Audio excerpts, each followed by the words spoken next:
you create excellent content, the first thing you need to do after you create this content, and it's targeted to your industry, of course, is tell people about it.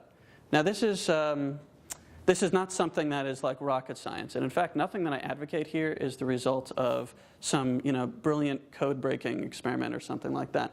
This is really just something that would have worked well before the internet came along. You create something that is really interesting, and then tell people about it and create a buzz about it. The thing is, when you apply this to an online setting, Google just eats it up. Google absolutely loves great content. Now, that sounds a little bit like, how could Google algorithmically understand what's good content and what's bad content?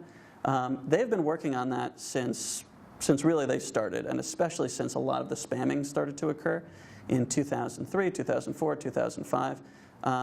Google really used to be a place where there are a lot of spammy results, and they've gotten better and better. And around 2009 to early 2010, they got fantastic at being able to understand when people were just repurposing old press releases or coming up with content that was uninspired, and really just made the content fantastic. When somebody writes an article that they're passionate about, people can usually tell, and often it'll get referenced somewhere, linked from another website. That's the main foundation of Google's algorithm.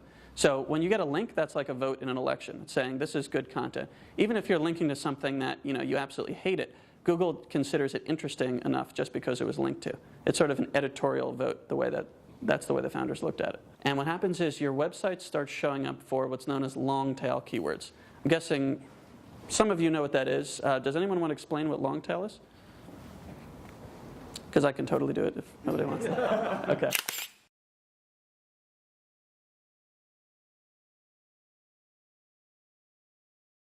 For instance, like with Neil's company, financial planning software is probably a huge keyword.